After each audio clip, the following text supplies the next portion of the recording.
भारत प्रशांत द्वीप समूह सहयोग मंच यानी फिपिक के लिए भारत आए 14 देशों के राष्ट्राध्यक्षों का राष्ट्रपति प्रणब मुखर्जी ने राष्ट्रपति भवन में स्वागत किया। इस मौके पर उपराष्ट्रपति हामिद अंसारी, प्रधानमंत्री नरेंद्र मोदी और विदेश मंत्री सुषमा स्वराज मौजूद थी।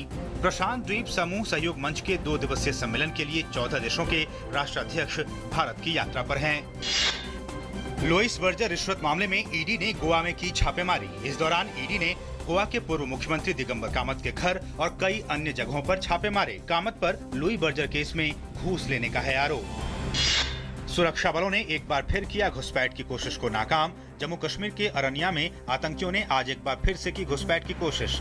बीएसएफ ने फायरिंग कर घुसपैठ की इस कोशिश को नाकाम कर दिया। बीएसएफ के मुताबिक इलाके में तलाशी अभियान जारी है। वरिष्ठ आईपीएस अधिकारी कर्नैल सिंह को ईडी के प्रमुख के पद का अतिरिक्त भार सौंपा गया है। कार्मिक और प्रशिक्षण विभाग द्वारा जारी आदेश के मुताबिक कैबिनेट की नियुक्ति समिति ने सिंह को 3 महीने के लिए पद का अतिरिक्त भार सौंपने को मंजूरी दे दी है। सिंह इस समय राजस्व विभाग के तहत ईडी के मध्य क्षेत्र के स्पेशल डायरेक्टर के तौर पर काम कर रहे हैं। कोयला आवंटन मामले में राज्यसभा सांसद विजय दर्डा को स्पेशल कोर्ट से जमानत मिल गई है। अदालत ने पूर्व कोयला सचिव एचसी गुप्ता और 2 अन्य अधिकारियों को अलग अलग मामलों में जमानत देने का फैसला किया है। सरकार ने लिया मौलाना आजाद एजुकेशन फाउंडेशन के पुनर्गठन करने का फैसला। अल्पसंख्यक मामलों की मंत्री नस्मा हेपतुल्ला की अध्यक्षता में हुई बैठक में दी गई पुनर्गठन को मंजूरी। पुनर्गठन से फाउंडेशन को नई दिशा देना चाहती है सरकार। 1989 में शुरू हुई फाउंडेशन को लंबे समय से वित्तीय, प्रशासनिक, मानव संसाधन संबंधी दिक्कतों के चलते काम करने में आ रही थी समस्या। सरकार ने बिहार के 21 जिलों को पिछड़ा घोषित कर यहां बड़े पैमाने पर टैक्स छूट की घोषणा की।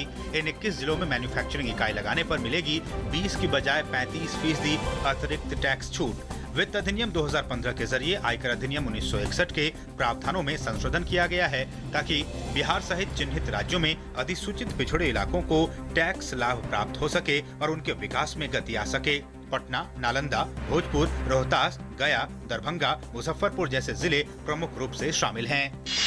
जबरदस्त बारिश से देश के उत्तर पूर्वी राज्यों में आम जनजीवन अस्त व्यस्त। मेघालय के तांचेर में नेशनल हाईवे 6 के किनारे बड़ा भूस्खलन।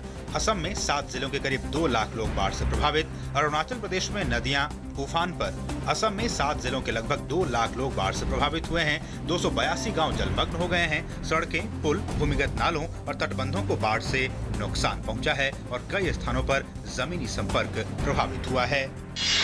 रिजर्व बैंक के गवर्नर रघुराम राजन ने कहा है कि भुगतान बैंक बड़े बैंकों के फीडर का काम करेंगे।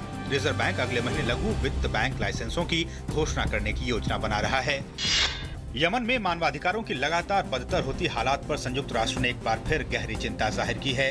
यूएन के अधिकारियों ने अपनी हालिया यात्रा की रिपोर्ट में कहा है कि 5 में से 4 यमन वासियों को गंभीर मदद की है जरूरत। युद्धग्रस्त यमन में लाखों लोग बेघर और हजारों बच्चों की हो चुकी है मौत। दहशतगर्दी की एक नई घटना में इस्लामिक स्टेट ने सीरिया के 82 वर्षीय पुरातत्वविद का सर कलम कर दिया और घटना के फोटो जारी किए हैं। मारे गए पुरातत्वविद खालिद अल असद पलमायरा शहर में पूर्व में निदेशक रहे हैं। मिस्र में उत्तरी काहिरा में एक सरकारी सुरक्षा इमारत के बाहर कई धमाके हुए हैं। सरकारी मीडिया के मुताबिक तड़के हुए इन धमाकों में 6 लोग घायल हुए हैं। धमाके राजधानी काहिरा के शुब्रा जिले में स्थित एक सुरक्षा इमारत के बाहर हुए।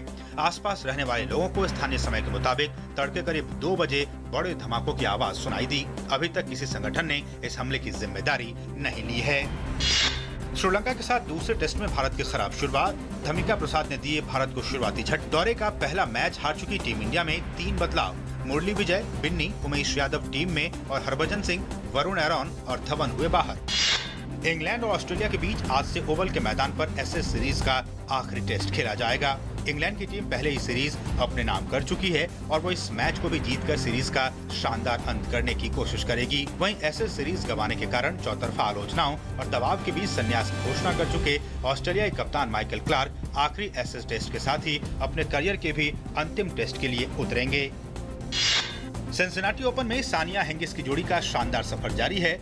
सानिया हेंगिस की नंबर 1 जोड़ी प्रतियोगिता के क्वार्टर फाइनल में पहुंच गई हैं। दूसरे दौर में उन्होंने जॉर्जिस और जान्स की जोड़ी को 7-6, 6-4 से मात दी।